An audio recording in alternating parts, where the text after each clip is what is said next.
Mbaniriza ku Sirius channel 256 era nga nze King Fahd. Nkubuuzaako munauganda atuwuliriza n'atugoberera mwebali nnyo mwebalira ddala kubeera nga temutugoberera n'okulindirira ng'ebyo bye mbandeeta. Mbajjukiza nti ku Sirius channel 256 tujja kuba twongerera okusindika obubaka. Nabagamba nti omulamwa gwaffe gwakulaba nti omuddo gavaddeyo ku ntikko nga tubaako ebintu bye tukubaganyako ebirowoozo wamu n'okumanya. So gwe mukwano gwange yakandaba kati oba buli gyangoberera beera nga otegeeza munno nti asubscribing ku Sirius channel 256 embeera ebeere nga etambula bulungi, and don't forget to click on the notification bell obeere nga tosubwa video zange zonna. Naye nga mbeebaza nnyo, mbeebaliza ddala. It's just a morning and I just got a feeling that I'll have to speak to my comrades tulabe embeera bwetambula kubanga mmanyi okulwalwako ate okudda okwabuzaako nga bwe nabagamba nti we are trying to live in a world which is crazy. We are living in a world which is like a crazy world whereby we wake up every day and we do the things we do, you know, normally, like waking up, going for work, and nabagamba nti it is what the system holds. Ekyo kiva ku mbeera nti system edesigningibwa etambule bwetyo, and that system is called the matrix system, whereby omuntu singa bamakafaananyi singa eyo system teyaliiwo ng'ozuuka ku makya n'otegeka omwana agenda asome oba gwe ogenda osome oba ogenda okole, you spend a whole day without connecting with people wabula nga you were just working for your employer, like 12 hours a day. Then at the end of the day, in the evening, you're rushing back home, you go shower, take supper, then you sleep. What will the human being be doing right now? Like now, I've just woken up out of bed and maybe like taking my kids to school, thinking of how I can get money, thinking of what I will eat. Nembanga just to existence. Bamakafaani ako abantu singa babadde mu format bandibadde baliruddawo, bandibadde bawulira batya. Naye what happened, there are people that came up with a system that doesn't make you think right, and we have lived under that system for a long period of time. Tubadde mu system eyo ebbanga ddene nga ebadde ku bajjajjaffe ne bajjajjaffe, ebadde ku bazadde baffe, naffe olwaliro tugibaddemu n'abaana baffe bagiriko. And one of the things that are amazing nti system eno ekolera ddala. I've been urging people that once you understand my concepts, once you understand conscious awakening concepts, osobola okubeera under the system, but when you are very aware of what is happening, because the system, once you go and fall into the system, ebbanga lyonna obeera nga tosobola ku unplugging kiyinza okuleetera obuzibu bw'otalabangako. Because right now we're looking at one of the systems that are under the matrix is the education system, whereby we're seeing parents struggling to get money abaana bagenda basome. Naye emyaka omuntu gy'amala nga asoma, like 25 years, 23 years, wano mu Africa, let's say Uganda, ogenda okumaliriza nga tafunye mu ekyo kyabadde aweererwa. Let's say muzadde waakuweredde paka ku university and you end up riding a border. It's not a bad thing, but you look how, like, it's not equivalent to what was put into that child. So bebimu ku ebyo ebivaako enjogera egamba nti education became a scam. Abakola system, they made scam to make Africans poor, because bo ewaabwe abasajja bano abeeru ewaabwe abaana batandika okusoma emirimu at a tender age. Nosanga omwana abavuga submarines mu USA nga they're 16 years, they're 18 years. Naye nga ate ffe wano okwata okukwasika emotoka ogivuga, I think osobola okufuga emotoka esooka mu Uganda ng'oli bw'obeera ng'obadde taatawo nga badde mugagga nnyo, abazadde bo nga badde bagagga nnyo, luckily osobola ogivuga ku 16 because zibeera wewaka, oba 20. Naye bw'oba ng'obadde strugglinga obeere bulungi na buli kimu, you can drive your first car at 40 years or 35 years. That is huge. So bw'otunuulira design engeri gy'affectinzeemu omufirika, ekyagenda dda mu maaso okuyuzaayuza. And what happens, we have to wake up n'obeera under a system, but when you know what has to be done. Kati olwaleero sisobola kera kumakya nenvumirira bazadde basomesa abaana, but what should we do? Let's think of how we can help our kids in this generation. Tuli mu kino ekyasa ekizibu nnyo whereby omwana asobola okusoma university, omwana asobola okusoma high school, naye n'afuluma nga talina waatandikira, talina mulimu in this Uganda. So right now omuzadde yenna yandibadde alina omwana, wandibadde watandika dde okulowooza, what will I be doing for my child ng'omwana onamaliriza okusoma. Nze okuwayo tipu emu, right now tulina okutandika okulowooza nti abaana bano beetaaga okubeera nga bafuna skills mu ngeri bbiri, from you as a parent, secondly ng'omwana omututte mu technical schools n'abeera nga afuna that knowledge. Kubanga when you look at some countries, skills ezo ziri part of the curriculum. N'olaba nga abaana basoma from primary naye nga balinamu vocational studies ze bakola bagaining those skills, nti omwana ne waba nga adropingidde awo tafuuka threat eri community. Naye olwaleero ewaffe wano, when you look at the design of the curriculum, kati bali mu kugezaako okustrugglinga babireete bali awo, naye ffe wano tetubadde na vocational skills ezo ku primary, era zibadde ziri mu secondary. But what if a child doesn't reach secondary to meet those vocational skills? So nga ate mu mawanga amalala bagambye nti primary kubaako ku curriculum kubaako vocational skills ezo, nti omwana ne waba droppingidde mu P4 oba P7 abeera alina kyasobola okutandikawo, oba kubajja oba kukanika akagaali. So tetujja kulinda gavumenti kubeera nga atejja ekwata omwana wo ekole bweti ne bweti ne bweti. Remember nabagamba, nzija mbagamba lunye nti ensi zonna nga ziri mu kuva mu third world nga ziruubirira kugenda mu first world, wabaawo ebifa bingi, abaana bafa, abazadde bafa, not death but okusaanawo, destruction.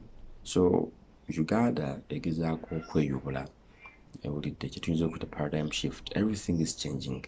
Every after 10 years you see a lot of change going on. So bwe weesanga ng'oli mu eyo paradigm shift nga toli nnyo mugezi, oyinza okumaliriza nga ogendedde mu shift nayo yennyini neekusaanyaawo. So now Uganda is transiting from where it has been egende mu bino ebijja. That's why when you see development coming, you see many people who are struggling to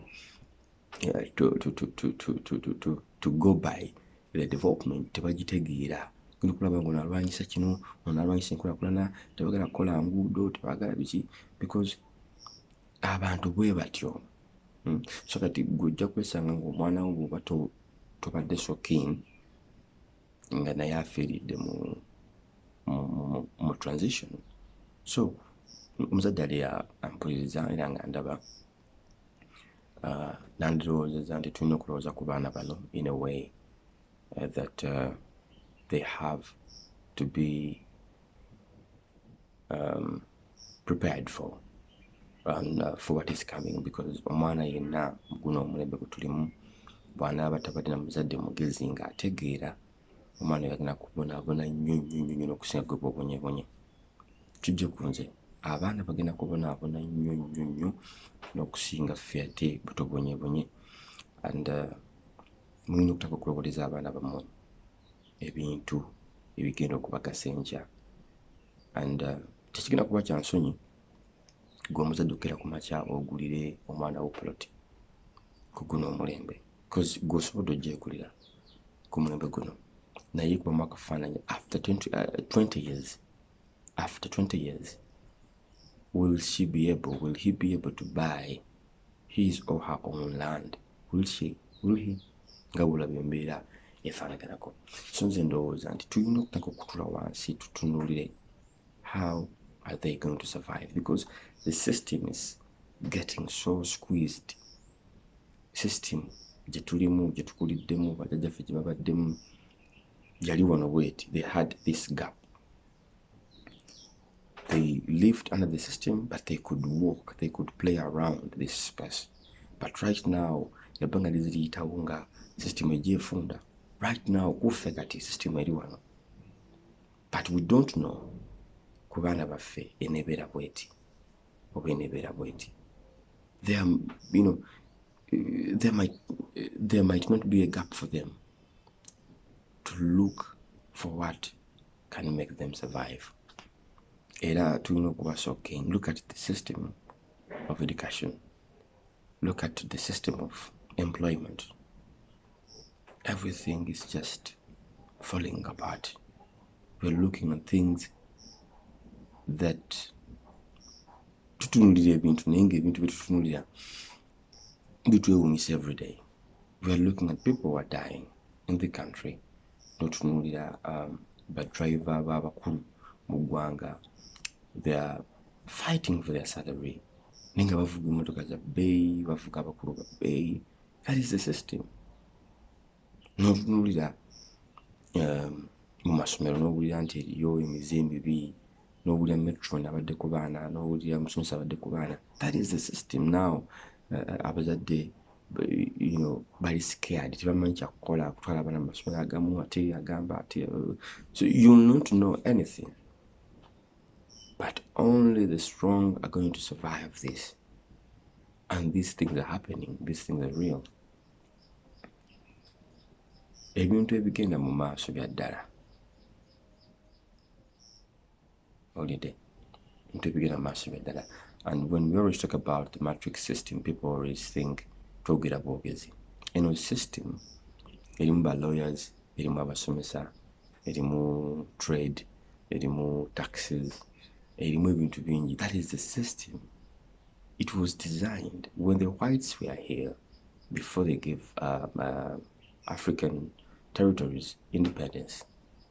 Ng'abazungu bakyali wano nga tebannawa matwale g'Abafrica independences. Bwe bali mu system, they designed each and everything. Era bw'otunuulira designs kati tunuulira ekibuga Kampala, ebizimbe bikyalimu, plan gye kiriko gye kyazimbibwako. It is not Museveni's plan. It was a white man's plan. And when you come back and look at the laws, the constitution, when you look at everything we're doing here, we are speaking the British language because we were ruled by the white man. So, buli kimu kye tukola, we are trying to convince them that ekyammwe twakikwata era tujja kikola bulungi. But what is ours? Where is our authenticity? Ekyaffe ekyaddala, our originality. That's why things are failing us. Tukyali awo, tetumanyi kiddako. So, omugezi yekka ajja okutegeera ebigambo bino. And nyongera okubajjukiza n'okubategeeza nti tuli mu kaseera ak'okulaba butya bwe tubeerawo, naye nga nja kubasaba tunywere. We're living in Uganda, we're living in Africa, and system tegenda kuyisa bubi oyo omuntu yazookuka. Nabagamba nti only the dead fish only the dead fish can accept the flow of water. Singa ekinyonyi kiba kifudde nga kiri mu mazzi oba nga kiri mu aquarium, amazzi gigagenda gikigenda. But the fish that are awake, ebyennyanja ebizuukufu nga bizuukuse nga biri alive, tebisobola kugenda n'amazzi gigagenda. Ne gaba gadde eno nga kiri wano tukisinga kidde eno. So naffe abantu bunabudde bwe tulina okubeera. We're not supposed to just flow with the flow of water. Ekijja kyogenda nakyo. We have to think of what is happening. Tulina okufumiintereza. And people now are getting fed up. Abantu beekyawa buli lunaku, and the weak die, the strong survive. And I'm dedicating this video to everybody who's trying to achieve the best out of the struggle we're going through in the country. And this is happening everywhere, not only in Uganda, because abantu najibadukide. You know, in the past years, tried to know it's one of the survival way of getting money right now. By then, negative, even if you go to a UAE or to the Gulf, there is no money right now because abantu bayitiridde obungi, and we know very well that the more people gather into something, it falls value. So value ogende Bulaya yagwa, not as it was in the beginning. Era walabanga abantu abagenda Bulaya abasooka abagenda mu bibiri byasooka UK, America, Gulf naki bajjayo kye bajjayo. I'm talking of Iraq, abagenda Iraq mujjukira bulungi sente baazijjayo. Today newogenda Iraq ebintu byakyuka. We've seen people going to Arab countries daily. Naye ebintu si byangu, the taxes are high. There is competition among jobs. So, and that's making things difficult for people to survive. So it is now time for us to wake up. I told you there is a movie called The Walking Dead, and it's going on, and I will tell you that it was made to reflect what is going on in this real world. Abantu bobola ku movie The Walking Dead, where they are showing you zombies are trying to survive. They're trying to survive by feeding on people who are unsick. But when they do not get what to eat, they become so wild that biribi zombie bibera so wild, so wild. So right about now, when you try to interpret that movie into this reality, genda kulabanga we are the Walking Dead. Tutambula netuli twafadde emitima. People are dead. Omuntu abira mu kibuga ng'ali ku motoka ye bw'ati naye ng'ebirowoozo by'alina tuyinza na birowoozaako nga bingi, ebirowoozo bingi. Alowooza fees, alowooza rent, alowooza ky'anaalya, abaana be kye banaalya, bintu bingi. We are the Walking Dead. That's why the people are heartless. They don't mind whether afeze or batafeze, bananda babatya. Abantu kati bakyaswaza buswaza. Nosanga omuntu nga mukulu nnyo baga nti gundi yabbi amabaati. Leka nti agundi yakoze bw'ati. This is the world we're living in. Oligo weegomba gulabanga oli ali obulungi naye ate kyalina naye tekimumala. Naye agamba kyenda naye tekimala. This is the world you're living in. We are walking but dead. So when you go and watch that series, ojja kulaba how these zombies are surviving. And right about now, we are under what we call self-preservation. Self-preservation. Right about now, people don't mind. Muganda wange, abadde watya, oli bw'afuna ssente, they run to their families. Oli bw'afuna ssente, they are running to their wives. Oli bw'afuna ssente, they do not mind about other people. Ndabeko a scenario where a friend came to a fellow friend n'amugamba nti njagala kusazisa ku line n'esiina ID. N'amugamba it's okay nga kyaliwo nnyo. Then mu kumuwa ID ne babikolako n'afuna sim card ngeri mmanya goono mukwano gwe ne baawukana, but they've been seeing each other mu mupiira biki. So njagala mbalage self-preservation kono regime ne mweno era gye tulimu. Oli yabadde n'agenda ze endala, bwe yagenda yatandika kukola scam, yatandika kufera ku ssimu eyo.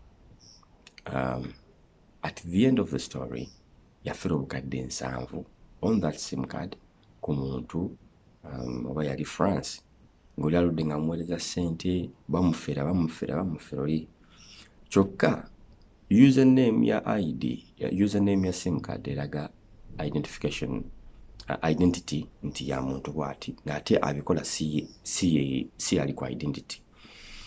So time came, olindooza ne yeekyawa nga bamanyi ebyobufere nti biggwawo nga tukyana kirala kyokunagamba muntu. They were like, we are coming to pick what you've been buying.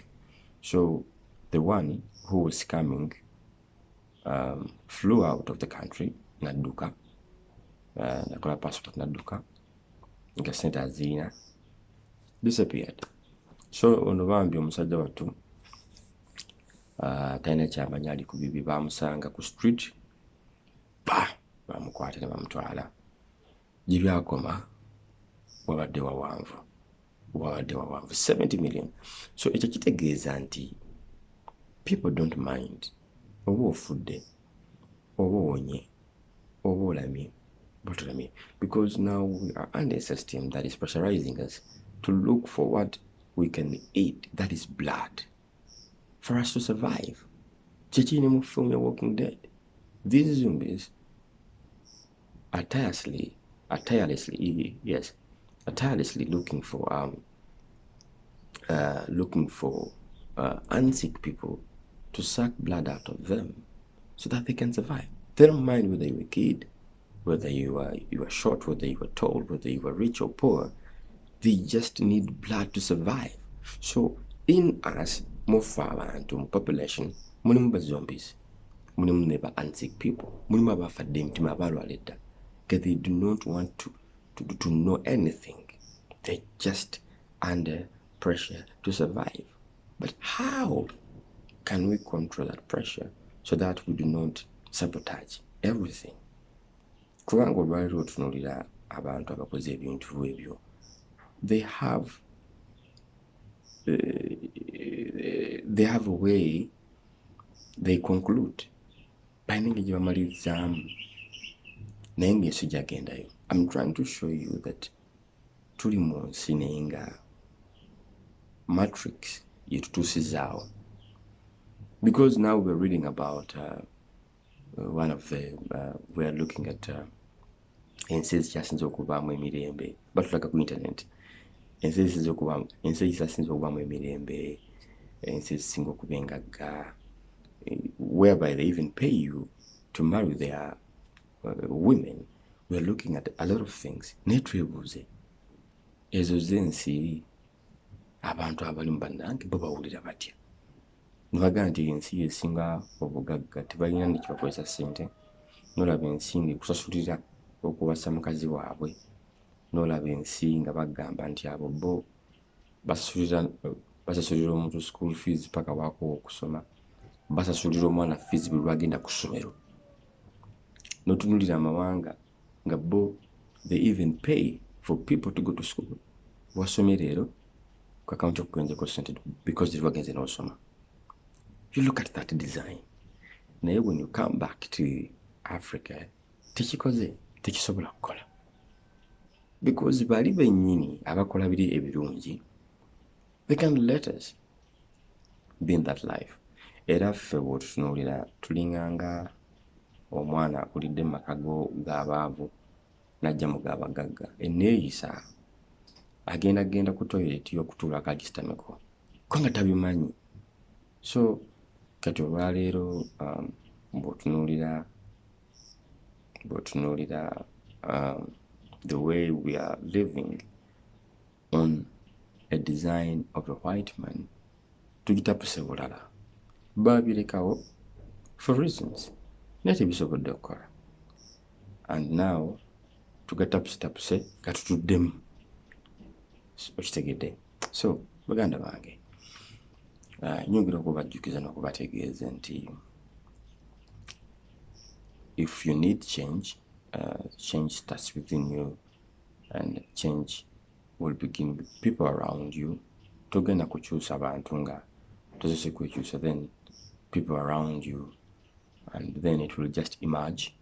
Olabinga ebintu byekola byokka, believing that one time things gonna happen. Tumenye okutuula nakwenenya tugambe nti jjajja wange, taata wange. I'll be making more videos. They're coming, whereby we're gonna talk about how to break family curses. Nabiki ebiviridde ku families okutagenda mu maaso naddala eza Africa. Many things we shall be exposing and talk about, and I'll be waiting for you people to send in your comments about that video that is coming soon. Menga mbebaza nnyo okubeera ng'ate mubeerako ne mugoberera ebintu mpola mpola.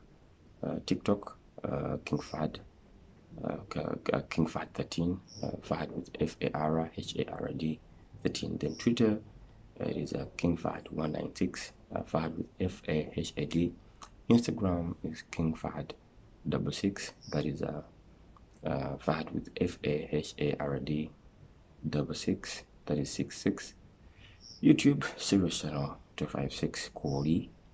Nayenga, it's just time to wake up. Obudde tebugenze nnyo, okyasobola okuzuuka katikati. Bibeera video zange zonna eziri ku mukutu guno. Ate era ne ku TikTok wali entambi nnyingi nnyo nga nsomesa ku bintu ebyekikula bwe bityo. So nkujjukiza nti bw'oba ogenze ku TikTok, follow me. Obeere nga tosoba video yange yonna. Tulabe nga tutambula ffenna ffenna, kubanga embeera kati bwe yatuuka bw'oba tolina kumanya na kutegeera ebintu biyinza okwonoonekera gwe mukwano gwange. Naye nga mbebaza nnyo, mbebaliza ddala. Tegeeza ku munno, era you can share the video. Tulabe nga tugenda mu maaso ate n'okunyumya. Thank you for watching. See you another